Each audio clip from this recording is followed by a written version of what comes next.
there, my name's Gavin. And I'm Brian. There's Brian and we are iPatch. How you all doing? This week we've got a couple of interesting subjects that have cropped up this week that we're going to have a wee discussion about. And the first one is Ruth Davidson's attempt to encourage the loyalist, Protestant, the Orange vote by having a go at Jeremy Corbyn and accusing Jeremy Corbyn in the past of pandering to the IRA, meeting the IRA, being an IRA supporter, a sympathiser, blah blah blah, and basically I think that alright, Jeremy Corbyn did speak to the IRA, but I mean, but who didn't, Brian? Well, if we hadn't spoke to the IRA, we would have just had 20 years of relative peace in Northern Ireland. What they also mentioned was Hamas. They brought Hamas in and they said he's a Hamas supporter. He's a pro-Palestinian guy, and so they've linked him to Hamas as well. And they're quite happy to point a finger at Hamas, while the Conservative Party and the Labour Party, for that matter, have got Friends of Israel groups, and the original terrorists in the Middle East were Israel. It was the Zionists who were invited into Palestine, who became terrorists when they were told that there was enough Jews and that Palestine couldn't support anymore. They became terrorists and they overthrew the Palestinian regime and created the state of Israel using terrorism. And they still treat the people of Palestine, who originally had all of the land, then had some of the land, and now have very little of the land. They had them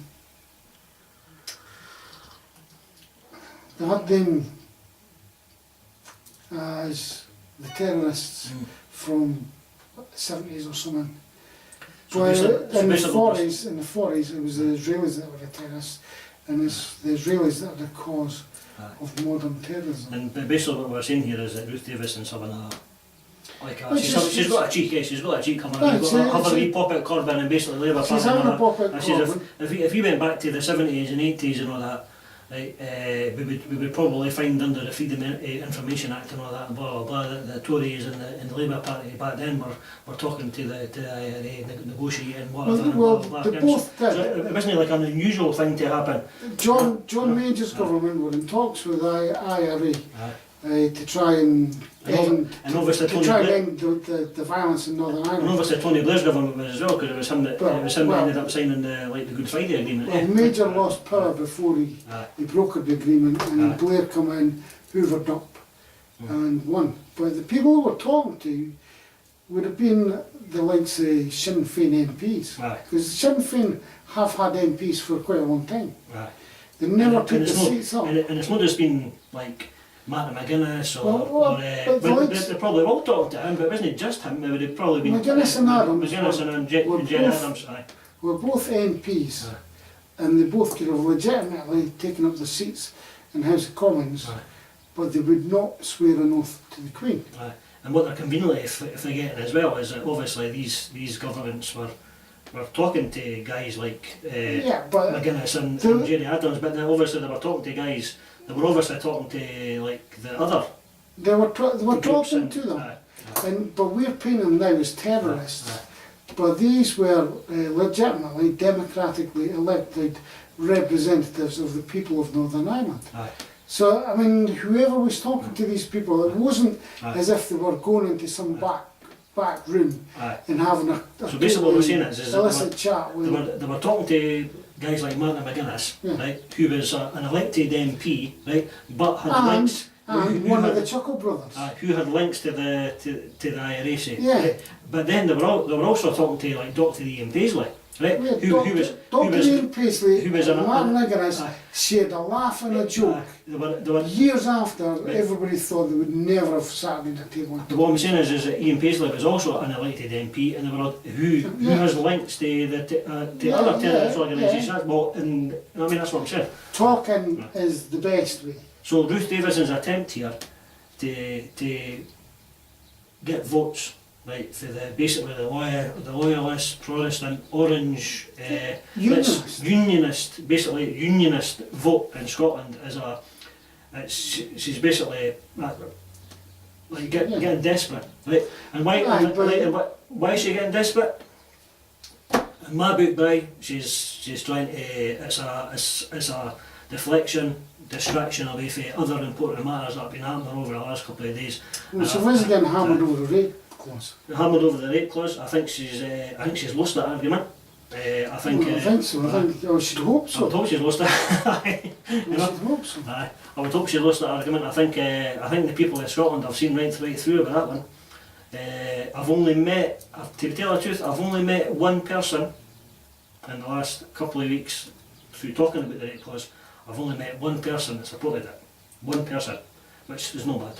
I suppose with all the people I talk to about politics and stuff and what's going on, one person, and obviously I'm not going to name the person whatever and blah blah blah, but I mean, one person, so that's not bad. That's not bad. I think Scotland's like generally seen through her, and it's a, and so we've got a distraction there with the rape because she can she's lost that argument, right? And also what's been happening in the last couple of days. The Tories have been desperate to distract away from what's been happening in the NHS, with the crisis, with the computers going down and all that and blah blah blah. And I think Jeremy Hunt, Theresa May were told in 2015, right, that all they had to spend was £5.5 million £5.5 million to upgrade peanuts. Right, to upgrade the computer system against hacks, which Microsoft advised them to do, and they never done it. This hack was designed using the NSA cyber toolkit. It wasn't that they didn't use a tool, but they used the toolkit to exploit the weakness that had been identified in the way that toolkit allowed. And Microsoft won them in 2015. Yeah, there's plenty of time. But I mean, there's also with the NHS crash, you've also got the timeline. You know, it was Jeremy Hunt who was the health minister, and Theresa May was the Home Secretary, and then later on the Prime Minister.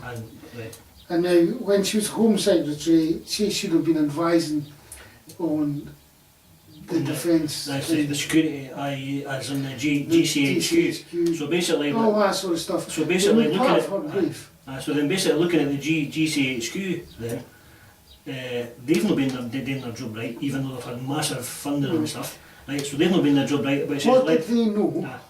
What did they do?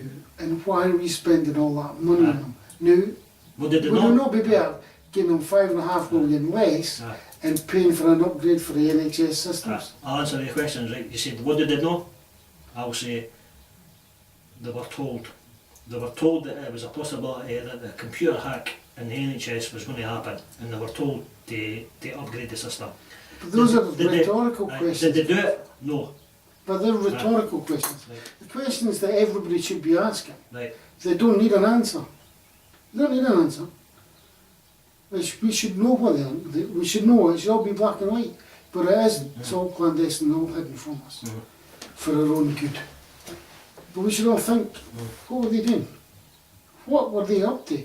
Why are we spending all that money protecting ourselves against cyber attacks, to be suffering from a cyber attack for a lack of £5.5 million quid spent on NHS systems? They could have protected those systems. Get rid of GCHQ and upgrade the computer systems that we use, and then we'll have a better defence against a cyber attack than we do with GCHQ. We've got GCHQ, which has been shown to either have had some element of collusion in this, or to be totally inadequate and inept.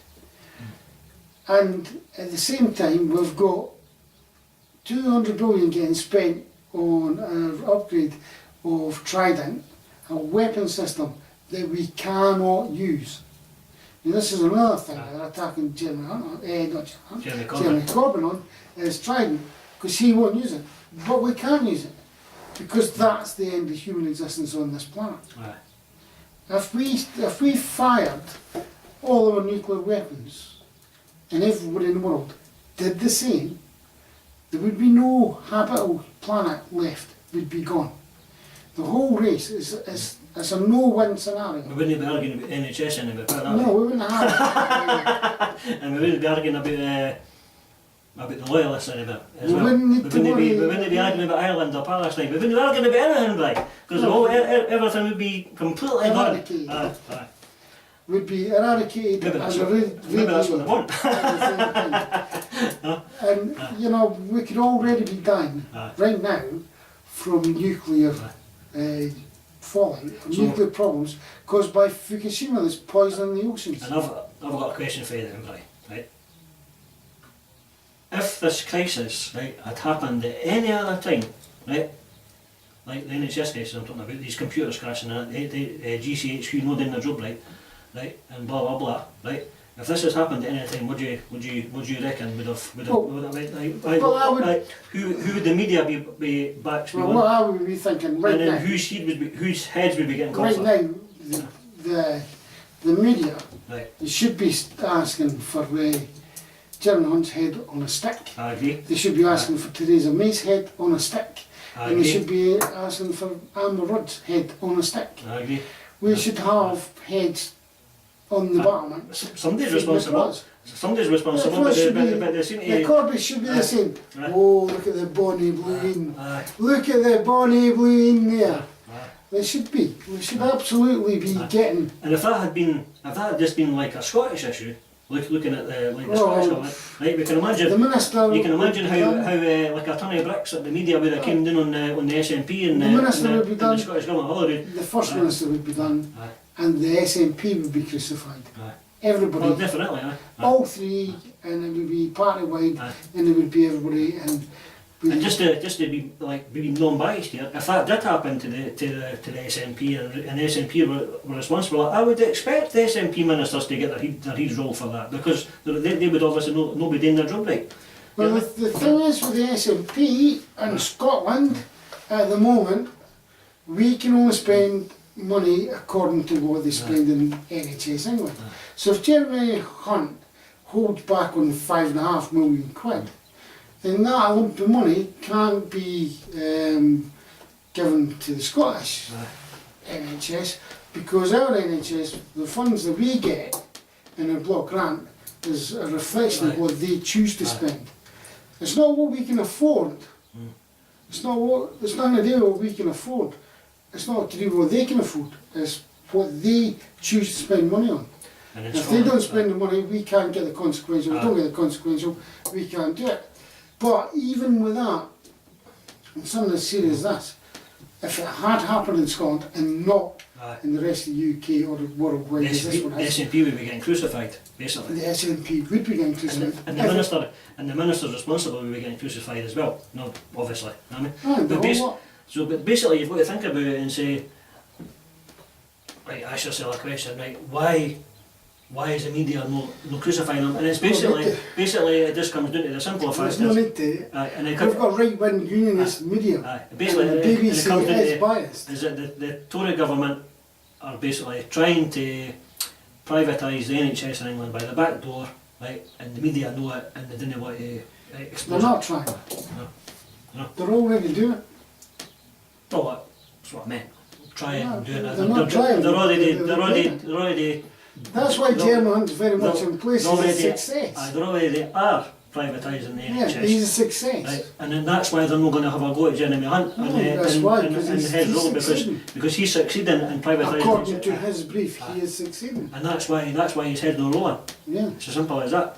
You know what I mean? And Yeah. that's what a lot of people out there have got to realise that the But more just how biased that is. important than just Jeremy Hunt or Amber Rudd or Theresa May, the reason that the media's not going for him is because of GE17. Oh, of course, I was just going to say that point Because as well. GE17, It's- the right-wing media wants to see well, that's why 150 Tory majority. I said to you when I come out of it, I says, why do you think it's not happening? And that's what I was going to say. It's basically because there's a general election coming up, and they can that if the media were to have a go at Jeremy Hunt and he got sacked, that's bad for the Tories. If the media had a go at Amber Rudd and she got sacked, that's bad for the Tories. And if they had a go at Theresa May and she ended up standing down and then obviously that's going to be bad for the Tories. And it's all due to this general election come up. That's why these heads aren't rolling. So that's why she's called it. Aye. And that's She's called it to take it to exploit possibly the best situation for her, and she's got the right wing media and the BBC. You know, you say what you like, but in my opinion, my honest opinion, they are biased. I was watching today and had English Independence Party, English Democrats or someone on, guy from there, and he wasn't getting any hard time.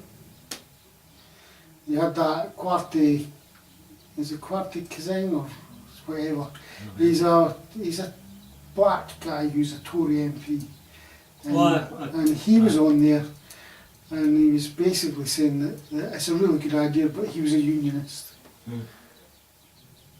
But it's a discussion to have, English independence. But what the English independence guy, English Independence Party, or I can't remember the name of it, English Democrats or something like that. But anyway, he called himself a separatist, and he said that if the people in England had to vote on Scotland being made to be independent, then it would be a hands down victory.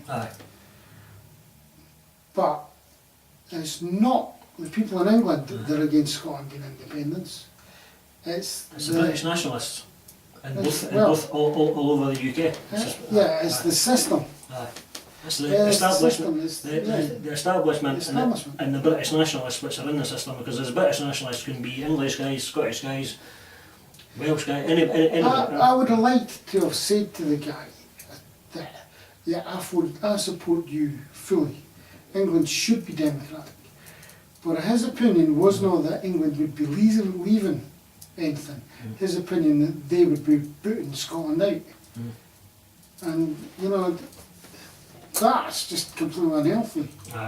If Scotland decides to leave, that's up to Scotland, and because obviously what if England decided to leave, it'd be up to England. It'd be like, I didn't agree. Well, if that's what he said, then I didn't agree with that. That's like him saying that's himself. We're going to boot you out. So that basically what he's saying is, and you've got reading between the lines. Basically, we're going to boot you out. Then, so that means that we're not going to be friends anymore because we're going to boot you out. You know what I mean? And basically, if Scotland, when Scotland eventually does become independent, touch wood, it does pretty soon, and blah blah blah. Well, before we become independent, we've got obviously we want to leave as friends and be amicable, because we've got a lot of things like sort of rely on both countries getting on. You know? Well, we're having the second independence referendum. We're having ScotRef. That's already been decided by the Scottish Parliament. Could come with an article. And nothing's going to change that. And nothing's going to change that, no matter how much Ruth Davidson says that vote for the Tories and we'll stop in the It'll be done with or without the Section 30 order. If it's done with Section 30 order, if that's agreed, then it's fully legal and not challengeable. If it's done without that, then it is challengeable. It will have to be tested in court, and that decision could fall either way. Which is why it's better to get at Section 30 than to do it without Section 30. And the best way we can get Section 30 is by sending people who are going to speak up for Scotland. At Westminster now, we've had over 50 Labour MPs. I don't know if you remember this. Oh, I do, But the Feeble 50. Feeble 50, aye. They went in and they disappeared. Was it 1987 or 92, I think? Aye, they disappeared largely. But Blair is Scottish, Brown Scottish, Darlan Scottish. They were three chief players, but they were unionists. So they never spoke up for Scotland. They only spoke up for the Union, and that meant even going back as far as John Smith, the guy who some people would like to canonise, but I'm not so sure. But he was of the opinion the Labour Party would have to change to win in England. So they changed to win in England, and that's why they're where they are now in Scotland. Is because they changed for England. They never had to change for Scotland.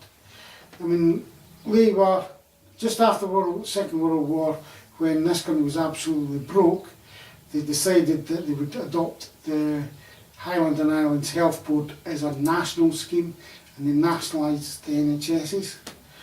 They created the welfare system as we know it, and there was another thing they done, education.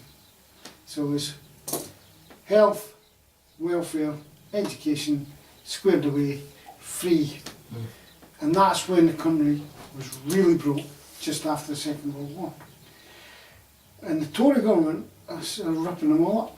So they've had this tuition fees in England, where kids leave university with a massive debt that is going to affect them probably all of their working lives. If they earn enough, if they don't earn enough. Well, I just remember something else that Ruth Davison said actually, right, that was quite interesting. I'm sorry to change the subject. Yes, changing the subject. I was relaxing the medical But team. she's saying that she now supports free prescriptions now in Scotland. Yeah, well, and then, so there's another, so to me that's another. I was actually working my way You went into up to that. that one, I no? was on my way into that. So Labour created all these three things. They've created the modern society we live in, just after World War One, skint. And then they turned their back on it, and they've retracted, and then the Tories have made it even worse. Meanwhile, in Scotland, the SNP have only been in power since 2007. So that means only the very first months that they were in a minority government where they couldn't actually do anything without agreement from everybody. In that time, the SNP have been in government. All that time, apart from that very first few months, has been under austerity. And that's one thing that people tend to forget. And they're trying to kick the legs out of the SNP for education, following education standards. And they say, well, it's a decade of failure under the SNP. It's a decade of austerity. Right, cut back to schools and all that. A decade of austerity, a decade of welfare cuts by Westminster with a rolling everything back. Now, at the moment, the mitigation bill, that's what the Scottish Government have mitigated that the UK Government have done in Scotland with welfare, things like the bedroom tax and that sort of stuff. The bill is something like £600 million. This is, I mean... That's how much the Treasury still has the money that we should have that we've paid twice for, because we put the money in the Treasury, but instead of getting it out, we've mitigated the effects of it, and so we haven't got that money out, they've still got that money. So we're paying twice for that. And that's the kind of environment that the SNP are operating in, and the unionists are saying it's a really bad record that the SNP have got. But the SNP's got the best record in the UK. The SNP is doing better than the Tories in England or Labour in Wales. As you go across the piece with health and education, the SNP are at the top. OECD, there is an OECD report out about it all. We have slipped down the rankings for literacy, numeracy and science, I think it is, or maths. We've slipped in those PISA rankings, but on the wider measure, Scotland's right at the top, because their education has been training people who can think. So that's what we've been doing. The curriculum for excellence has already taken on board, it asked for the review, and it's taken on board the review, and it's heading now to get back up the PISA rankings and to deliver one of the best education systems in the world. That's already in process, but Ruth Davison is attacking the Scottish Government on that. But trying to pick up the Scottish Government clothes like universal. And do you not think that's another distraction as well, though? Because I mean, when you look at education, I mean, obviously we're going a bit off subject here, but it doesn't matter. But education itself, it's all together. It's all linked. Education itself is a devolved issue. So why are we talking about a devolved issue when we're talking when basically it's for a UK general election? When education, and we should be talking about that at the holiday election, surely. Yeah. So I mean, basically Ruth Davison's been found out a couple of times here, It's just, and try to deflect for the issue what's happening in the general Tory government doing in Westminster, to try and deflect it to various other parties, various other people and that. And she's trying to pick up the SNP clothes. So she knows what the SNP are doing and doing well, and she's trying to grab some of that glory for herself and trying to say, yeah, we would do the same. Meanwhile, every time she's slagging the SNP off for what they've done. But the SNP are producing kids that can go to university and can leave university without this £30,000 worth of debt. I think in England it's £9,000 a year. And a 3-year degree, £27,000. £27 grand. 9 grand a year. As soon as you start earning any sort of reasonable money, you have to start paying it back. And then it's on the drip forever, or you can just bite the bullet and wipe it out. Either way, it's going to be pretty tough. And looking at the general election coming up as well, you've got to, I mean, when you look back at the council elections, right, and then you see, you hear all the stories coming out, getting back to the first subject there about Lewis Davis and trying to pick up the loyalist and Orange vote and all that. There's now been accusations that some of the Tory councillors that were elected are possibly members of the Orange Order, and they've been sending out racist, sexist tweets and stuff on that, and blah blah blah. I mean, look at the big Bobby in Stirling. The people do you really think that people in Scotland want to have a Tory representative that could turn in and possibly be a member of the Orange Order and all that? And blah, blah, blah. I mean, I'm going to say I hope not. There's some people might like to vote for that, and some people might not like to vote for that. But if that is what they're voting for, they absolutely should know what they're voting for. Of course, So it's okay if a guy comes in and says, I'm Orange Order, I want to be your unionist. Then that's fine. That's fine. As long as they declare it. But and then obviously the guys that are against that can go out and fight against it. But hiding it and then suddenly declaring it, or it gets released, or it gets suddenly exposed, say, right? Then exposed. You're back to that guy in Stirling with the big bogey. Then that's what with anyone. Obviously, and people finding out, or after the election, this guy's a member of Orange Order, or need to tell me that. And I mean, if you voted for, and then you found out he was Orange Order, you'd be good. So basically, the moral of the story is in this wee chat is we think that the Tories have been deflecting away from serious issues, and basically you've got to... They're making up for the lack of policy by stealing other parties' policies, by talking about different election issues for different kinds of election at the general election. They've gone, in the council campaign, I've seen one Tory leaflet, and it was the one that mentioned stop Indiref 2. It mentioned independence like 60 times. So there was absolutely no policies whatsoever, like what they were going to do for local transport issues, local education issues, nothing. Just stop Indiref 2, vote for us, we'll stop Indiref 2. That's for a council election. Even though Indiref 2 has already been voted for by 69 to 59 and like in Holyrood. So that was brought out in the council election. Now I would want to complain. When they put that up as a council election spending, I would complain and say, no, that's general election spending. Of course, that's a good point, I've looked at that. But there's no point, because they just got let off with all the crimes they committed against the Electoral Commission.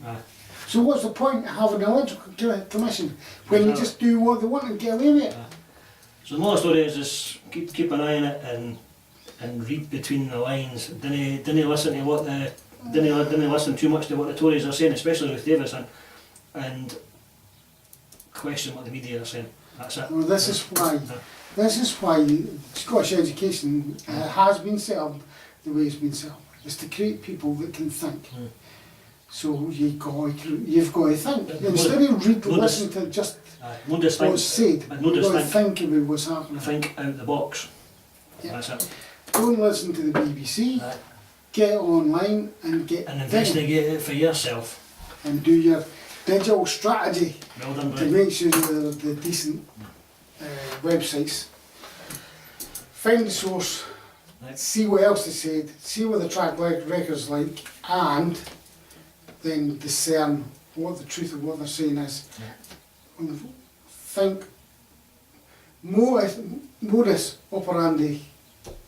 What is it? You speaking Latin to me now? Aye, the murder. Aye. It's they've got to have the means, the method, and And the reason. The reason I. They've got to have the motive. That's it.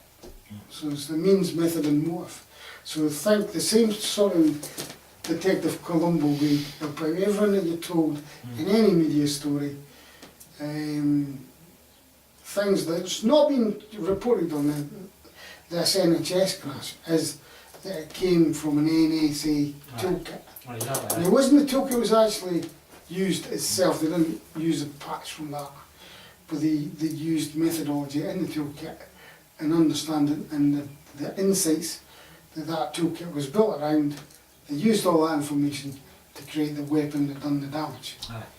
So NSA is implicit, GCHQ is implicit, the British media is implicit, Hunt, Rudd and May should all be sacked. And why is this not getting screamed by the media? Sack the media. Correct.